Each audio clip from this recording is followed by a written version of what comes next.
Jaiji, you told us about love, about that crawler that looks up to the sky.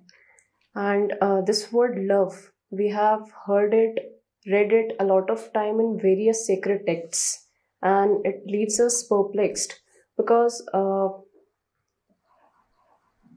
some talk of love as something that has been passing through generations and eventually turns or ends into marriage, a bond of two people.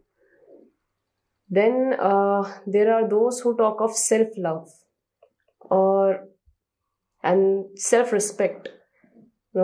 My life, my rules. Then there are the bhakti saints who have talked of love, of longing. So there is this question by Dory Fabry for Montreal. He says that I want to know this love that the saints talk of.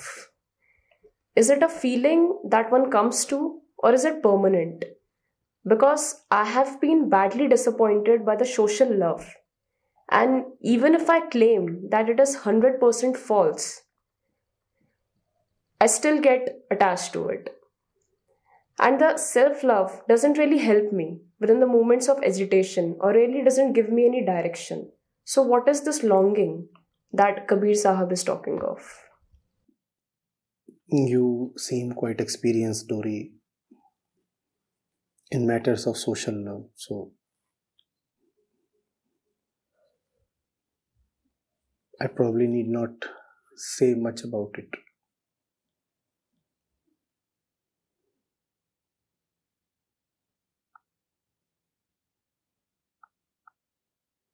What is this love that saints sing of? You'll have to come out and give yourself a chance to fall in real love. Because it is not something that can be known through prior experience or books or the narrative of others. So you will not be able to recognize it when it happens.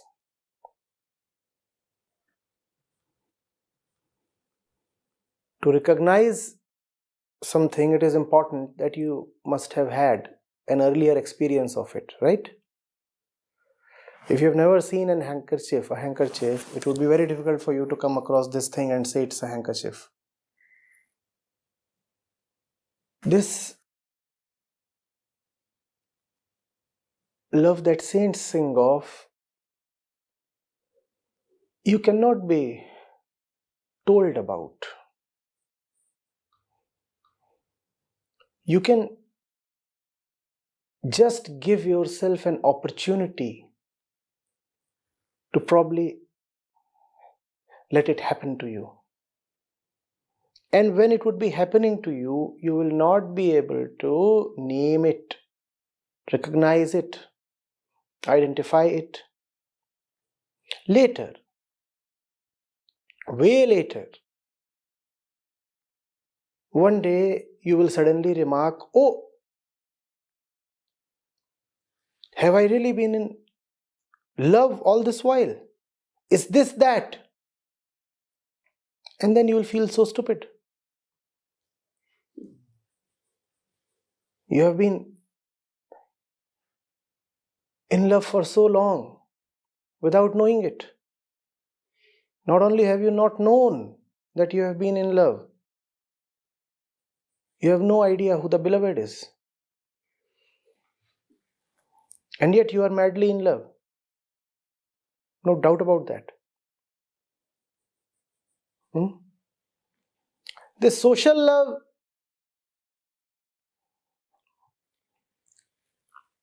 is a very, very marketable thing.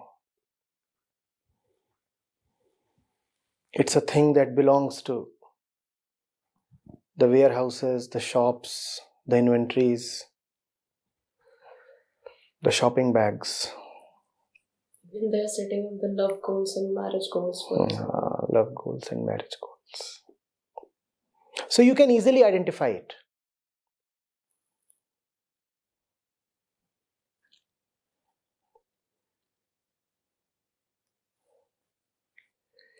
The man is gaping at you, or the woman is winking at you. You can immediately stamp love. Hey, I just got a wink.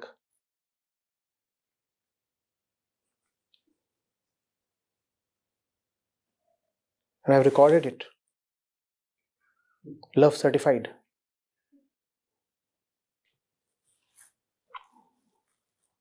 He just held my hand.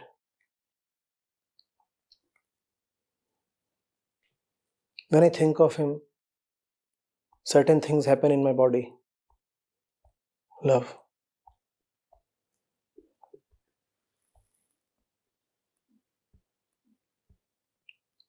In the love that Kabir Sahab talks of,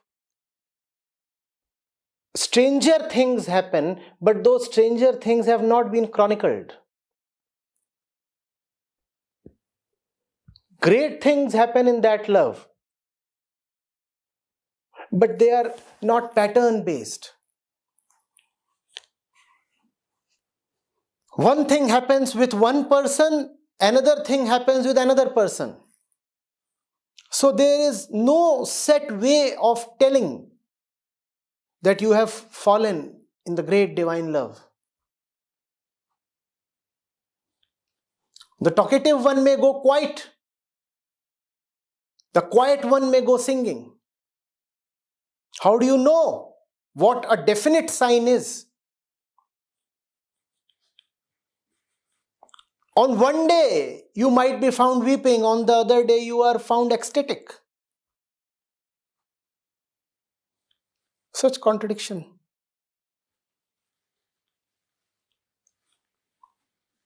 And lovers are found praising their luck. Lovers of God are often found cursing the moment when it happened to them.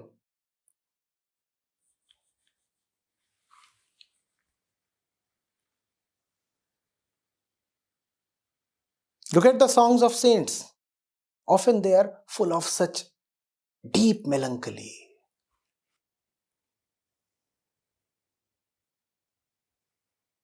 It borders on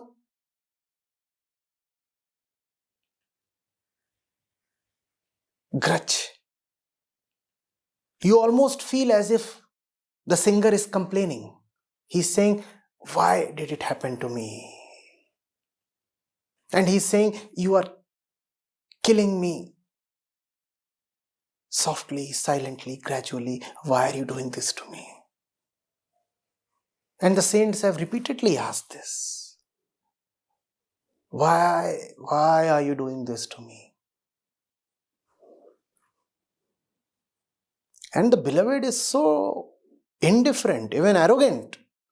He does not even bother to respond. As if he's saying, if it is too much for you, walk out. If you can't handle it, break up. He doesn't bother. It's all yours to gain or lose. He's nonchalant, but very beautiful.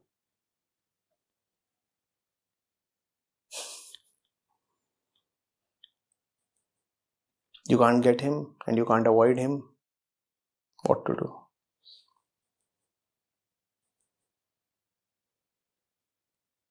So if I have not already confused you enough, Dori, it suffices to say that transcendental love cannot be detected.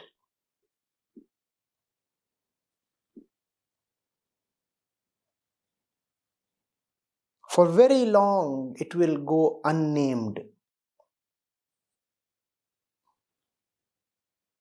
And it's good that it goes unnamed, because if you come to know too soon that you have fallen in real love, then you will block that love. It is great that the real thing keeps happening for very long outside of your knowledge.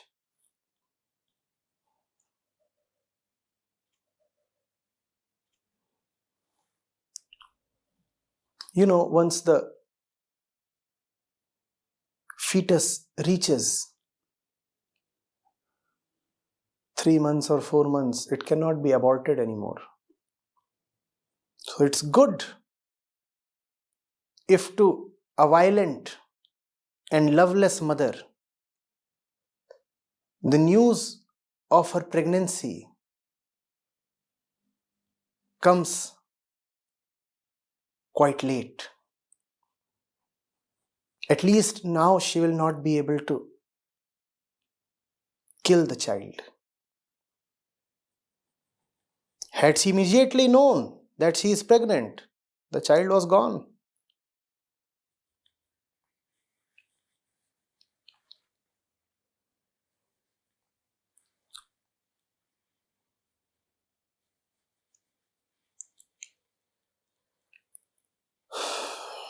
Come out, come out.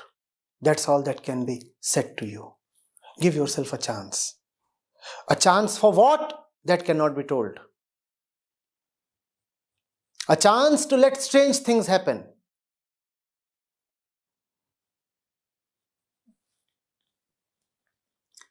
The other two types of love that you have talked of, love towards a woman culminating in marriage, and self-love, these are just Prakriti.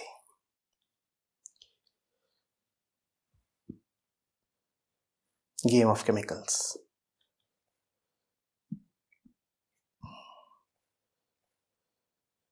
Chemicals eager to react. Atoms eager to satisfy their valencies. Two missing electrons, and I can see them in that woman.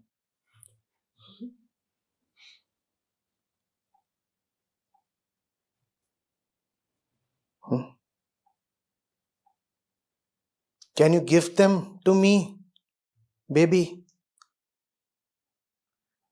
No, if I give them to you, I will fall short. All right, let's go covalent then.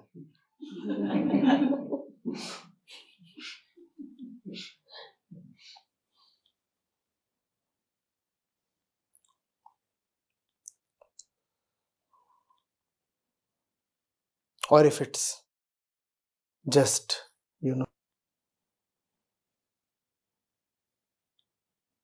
the dating, flirting kind of thing, more than a friend, yet not a girlfriend. It's a hydrogen bond.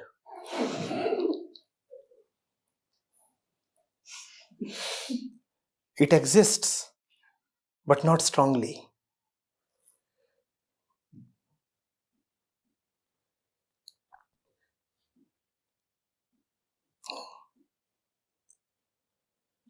So, nothing. Just the brain, dopamine and the other chemicals you already know very well of. Nothing.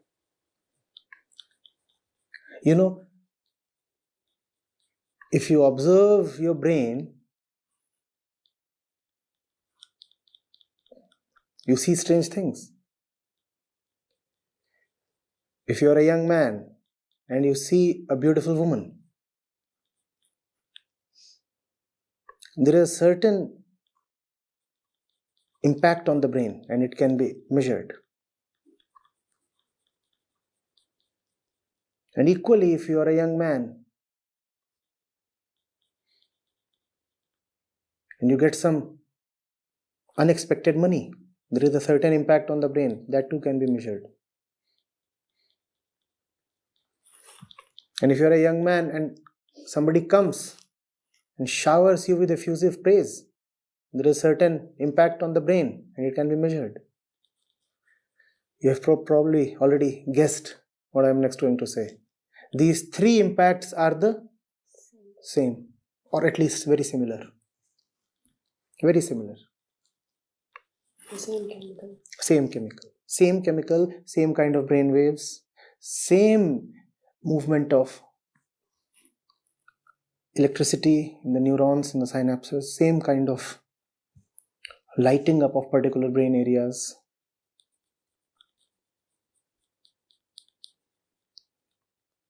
You know what is common between the three experiences? The ego is feeling satisfied. Good girl, good money, good reputation. Same source. Yes. All that is just Prakriti. And that is why often if you cannot get a good woman, good money helps.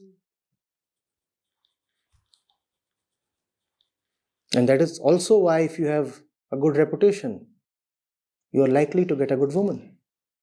Or if you have good money, you are likely to have both good reputation and a good woman. All these three are just one. Prakriti. Acharya, can we say that even because of the availability of more and more resources now,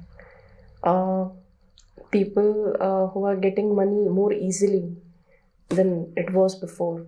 So even now they are deciding to not to get married for the same reason, because all of their requirements are getting filled, that same chemical, by other means now. Yes, partly yes. Partly yes.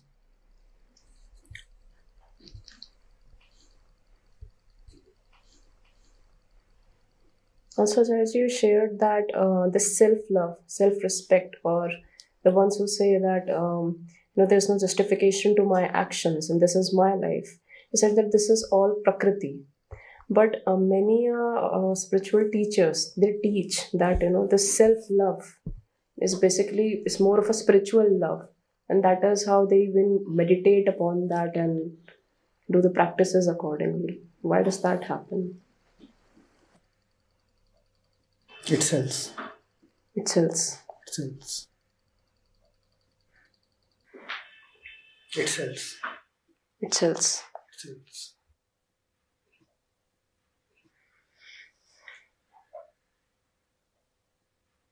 The ego wants to remain confined within itself.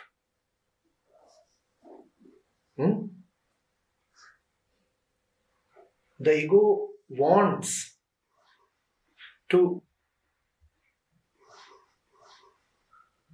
know only that which is within itself.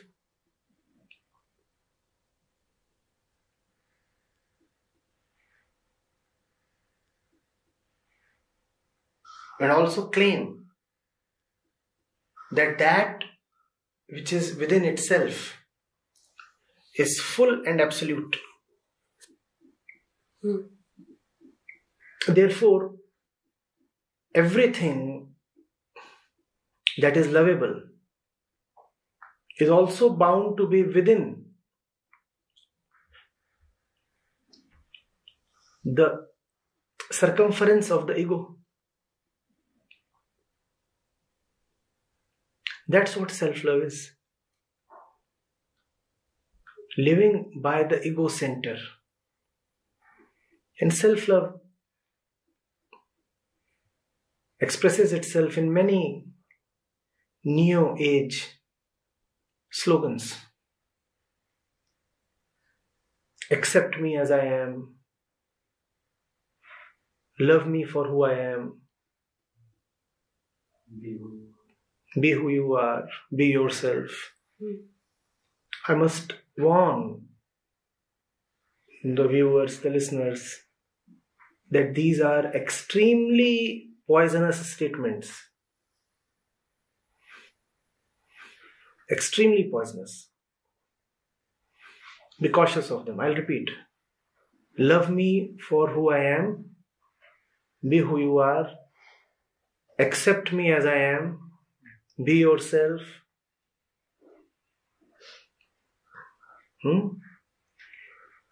Live by your heart. That's the really top of tops. Live by your heart. Listen to your heart.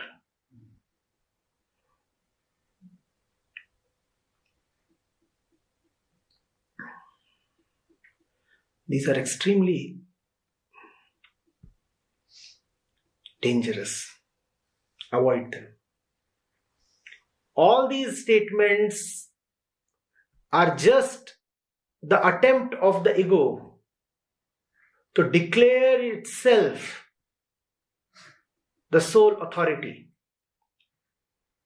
All these attempts are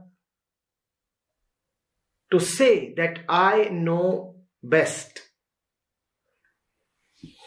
All these attempts are anti-truth. All these attempts say, I know. I know. I will decide. The truth vests in me.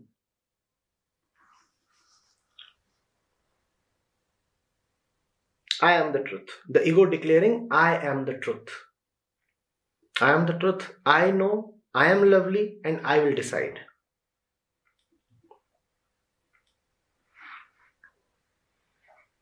This is not merely not spiritual. It is actually anti-spiritual.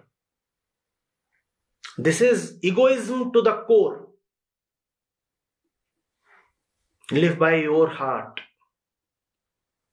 Live by your understanding. That's another new age motive. Live by your understanding.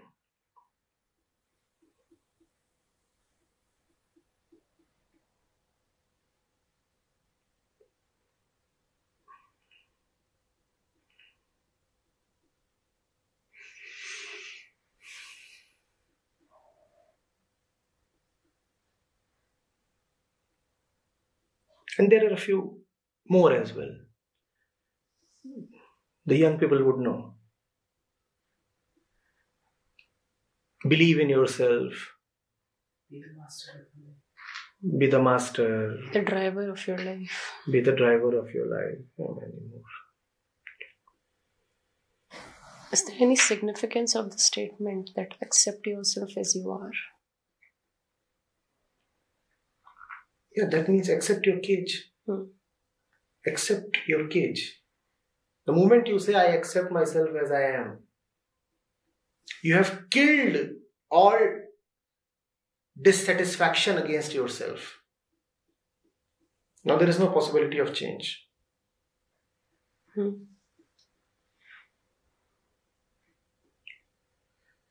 The spiritual one does not say, I am dissatisfied against myself, so I want to be a particular way. He merely says, I am dissatisfied. Please understand this. There is one kind of egoism that says, I am satisfied with myself. I have accepted myself as I am. That kind of creed. There is another kind of egoism that says, I am not happy as I am and therefore I want to become somebody else. This too is egoism. Who is the spiritual one? He says, as long as I decide what to become, I will remain dissatisfied. I am dissatisfied as I am, and I will remain dissatisfied as I would be. The only way to gain contentment is to leave matters to something beyond the ego.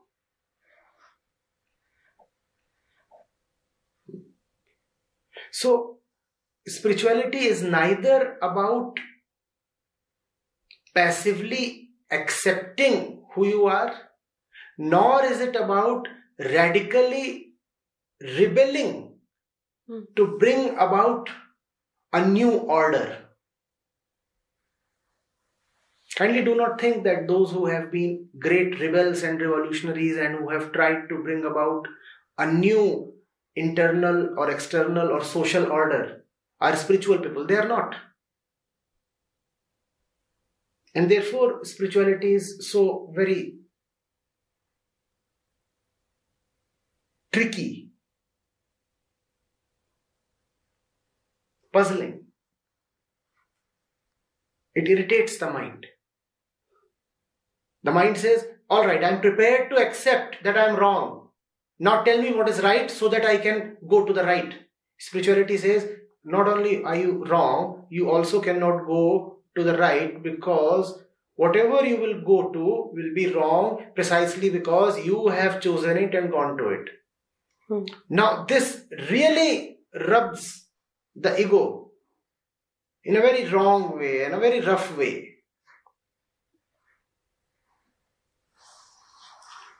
There are the status quoists, the pacifists, and then there are the activists.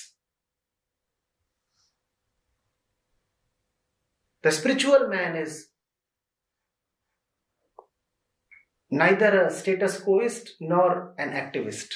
He is totally different.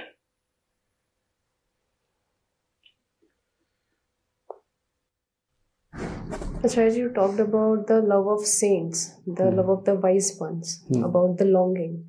So Alokji has asked in the same frame that, first of all, he asked that what is this longing that the saints talk of, that you already talked of in the previous answer. And then he said that we do have a deep desire which gets manifested in running behind roles or finds its ways to materialize in our relationships with things.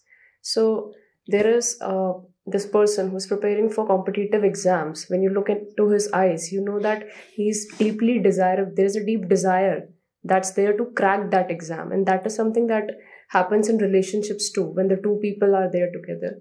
So he says that, do they have any similarity, this deep desire and the longing that the saints talk of? And also, how do they differ? The similarity is that the desire is deeper than the normal desires. The difference is that even this deep desire is not deep enough. The similarity between deep desire for a woman or worldly success and the spiritual longing is that in both you want change. The difference is that in deep worldly desire, you are prepared to change everything except your core. But in spiritual longing, you are prepared to let go of absolutely everything, including yourself.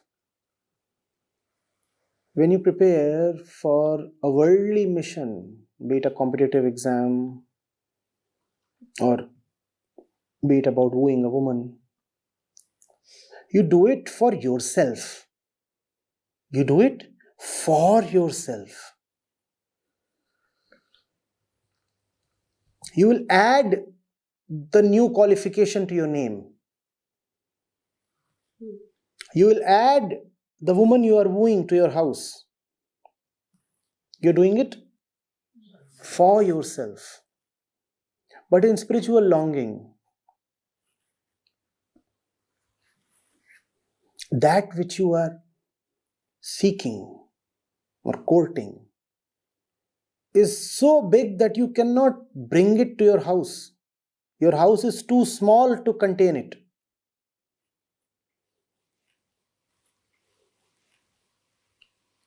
So you go to his house. You bring the woman to your house.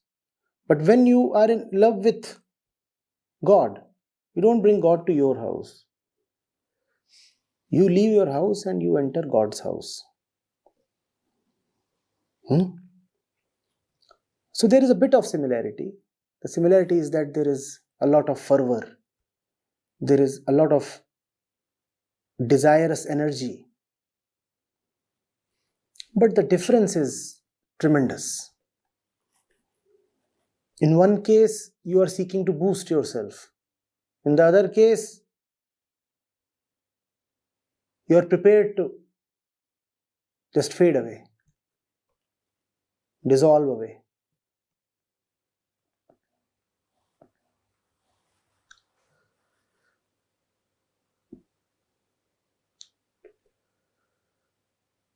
It's another dimension.